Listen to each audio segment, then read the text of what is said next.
তো গাইজ আমি দোকান বন্ধ কৰিলোঁ আৰু কৃষ্ণদা এয়া বোমা ফুটাবৰ কাৰণে লাইটাৰ বিচাৰি আছে। আমাৰ কি ৰাজীৱে বোমাকেইটা লৈ নাচাগে কেনেকৈ ঘূৰি আছে। তো গাইজ 31 ডিচেম্বৰৰ দিনাখনে বোমা ফুটাম। চাওক গাইজ কিমানখিনি বোমা আনি থৈ দিছে ইয়াতে। চাওক চাইছেনে গাইজ?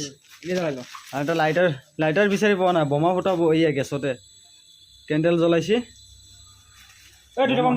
বোমা হাতত হা ফুটা কিমান ফুটাবি ফুটাই থাক।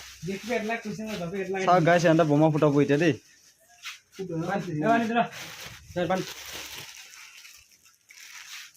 তো গাইছ বোমা ফুটাব গৈছি ৰ বাহিৰত।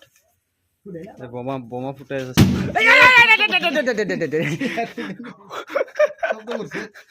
শব্দ কৰছি এই ভাইস বোমাটো শব্দ কৰছি বলে।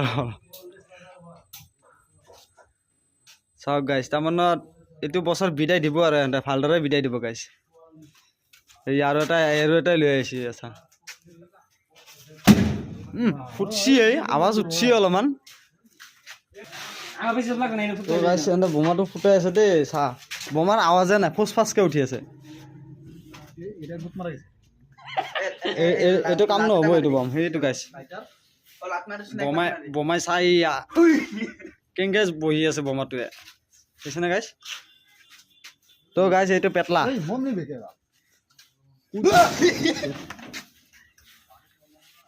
তো গাইছ ইফালে কিমানকেইটা মানুহ বহি আছে চাওঁ আৰু।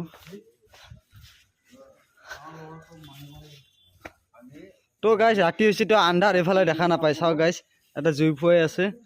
এইটো আমাৰ বিশাল দা। চাওঁ বিশাল দা হাই বুলি কৈ দিয়া। আৰু এইফালে নতুনকৈ আহিছে এজন। এইফালৰ দাদাজন নতুন আহিছে। এইফালৰ দাদাজন নতুন আহিছে। আৰু এইটো ৰাজীৱ আৰু ইয়াতে পুৰা বোমা ফুটাবত লাগিছে গাইছ।